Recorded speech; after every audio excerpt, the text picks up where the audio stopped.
youth member, besides the Bible workers. And by the time I left, there was about 13 to 15. And this was because the year before that, they'd been praying earnestly. And it was just such an incredible opportunity to see such rapid growth in such a short time that I've been working there. So we can see that's the unit I stayed in on the left. And we would have dinner together, and then we'd study together. And it was incredible. And then here we are. We did a lot of fun activities. We would go sing at nursing homes. We would take church services, a lot of singing, a lot of song services. And yeah, here we are. And actually, that's a little bit later on. No spoilers. Another really fun thing that I got to do this year, we kind of kick-started the year with preparation for New South Wales Big Camp. And that was actually the first time I stayed at Big Camp for more than one night. And I kind of felt like I was thrown a bit into the deep end, first time at Big Camp, and our church was running the upper primary tent, which I don't have any photos from that, but it was an incredible opportunity.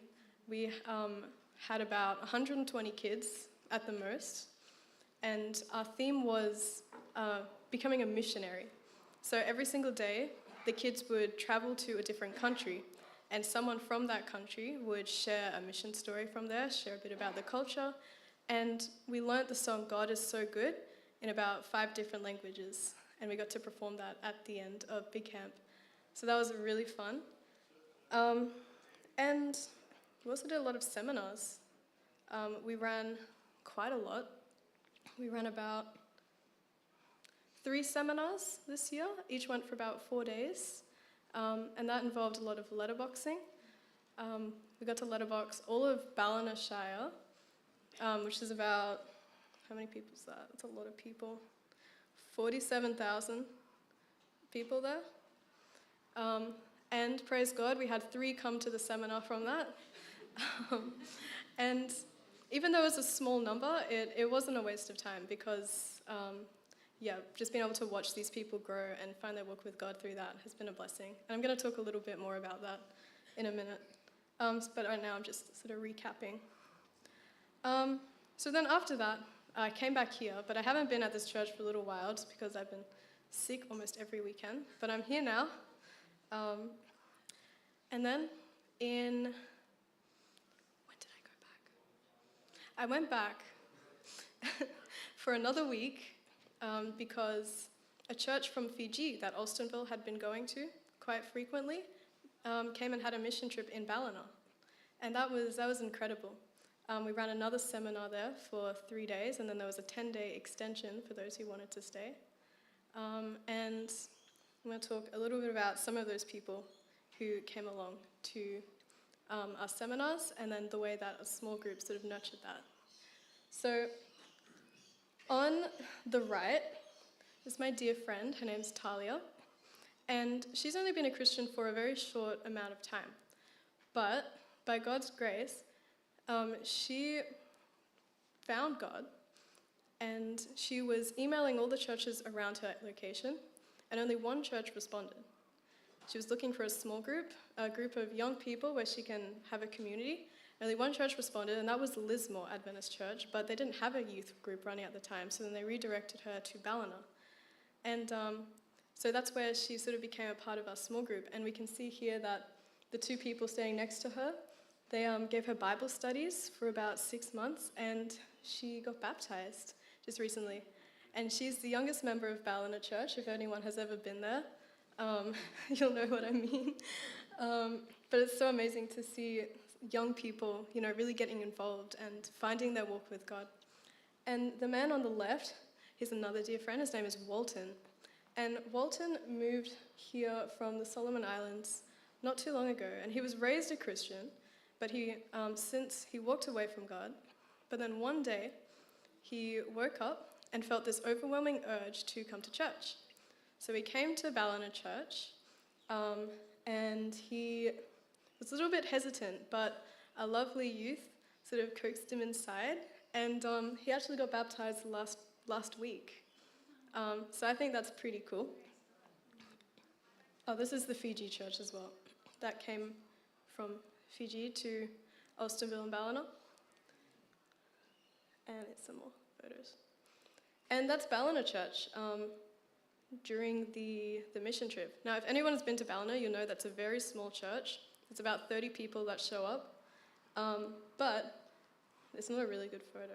But you can see that ended up getting like filled. And it was such a blessing to be able to see that my last day working there. Now, in terms of, oh, here's another photo. These are my lovely Bible worker friends. So I have another person I'd like to talk about as well. His name is Jack. And just to encourage us in terms of letterboxing and things like that, Jack had been searching for God. Well, he'd been a Christian and then he walked away and he felt that God was bringing him back to, like, calling him back, but he was very hesitant. And we letterboxed his house twice, and he still wasn't too sure. So then he was riding his bike past our church one day, and he heard some lovely music. So him and his daughter came inside, and they stayed there the whole day. And then he since started attending the seminars, and now he's a part of our small group. And I think what's really beautiful is just the way that being able to see the small group grow, and then those members encouraging other people to come in. And that's what I'd really like to talk about today, about starting small groups. So a lot of people, even myself until recently, are sort of confused between the difference of small groups and Bible study groups. So Bible study groups they can be pretty big, pretty casual. You study the Bible together. It's a good thing. But small groups are a time and a place where it's a smaller number. It's a lot more intimate, a lot more vulnerable. And the main focus for that is discipleship. So that's what we've been aiming to do with our youth. And we've been able to see that now they're starting to break off and start other small groups.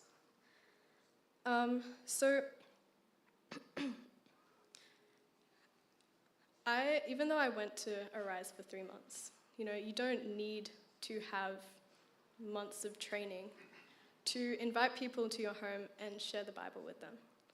Most of us here have been Christians for a very long time, and we should be confident in what we believe in. We should be confident in God's ability to teach and disciple others through us. So I felt that I was called to come back here to Brisbane to start another small group. So a couple months ago, I was kind of torn between going to the Cook Islands for 12 months or coming back here to continue the Bible studies I started in November. And then I came here for a show that the teens that I was studying with put on, and the message was going where the fertile soil was. So I was praying a lot about it, and I felt like that was God's answer. And now we have a Bible study group with about 8 people, which is incredible. I'll bring them here one day to church, but if you could keep that in your prayers, that'd be awesome. But yeah, so I think if you have the time and if you have the space to invite even just 2 or 3 people over regularly and disciple them, find someone young, someone on fire, someone who needs that guidance, who might not be getting it. And sometimes, like if it's your own children, that's incredible, but sometimes it's even better if it's, like for at least a young person, if it's someone that they're not related to. And that really, you'll see amazing things happen through those young people. You'll see them gain confidence in their ability to share what they learn, and you'll see God work through them in incredible ways, as I've had the privilege to see. So I would encourage you, if you can, definitely go for it, because it's not us, it's God through us. So we don't need to be scared. We don't need to be worried. Am I going to say the right thing? Am I going to do the right thing? Because if we allow God, if we say yes to God, if He's blessed us with the opportunity to do this, we should take every opportunity we can get. Because in Matthew, Jesus says, "Go and make disciples of all nations." And not all of us are able to go overseas, and that's okay, but we can do that right here. In Ballina Youth, we have around 12 members from 10 different countries. And I think that's so incredible to see. So, yeah, I think just my encouragement to you all is I have had the privilege to see the power of a small group of people grow in their walk with Christ. And I think it's such a blessing. And I would really love for you guys to have that opportunity to see that as well. So if I can share one thing with you, is that God doesn't call the equipped, he equips the called. So I encourage you all to definitely think about it if you have the opportunity to start a small group, because that's how all the early churches started. And invite people over, share a meal with them, and then we can see people like Walton and Talia and Jack and many others come to Christ. So I think that's all I have for today. I hope that wasn't too short. But do you mind if I say a prayer before we finish? Awesome. To Heavenly Father, thank you that you've blessed us with this beautiful Sabbath day. I thank you that you've given me the privilege to see these young people find Christ, Lord, in a small community of people that love you, Lord. And I pray that you give these lovely people in front of me the same opportunity, Lord. So I pray that you give them confidence and give them guidance if it is your will for them to start a small group, Lord. Because I've been able to see how it's done so many amazing changes, Lord. And I'd love for them to experience that too. So I pray that you be with everyone here today. Please bless them, Lord. Please bless those who aren't here as well, and may they be okay. May they be here safely next week. And may you be with us the rest of this beautiful Sabbath day, Lord. Thank you for hearing and answering our prayers. Amen. Thank you.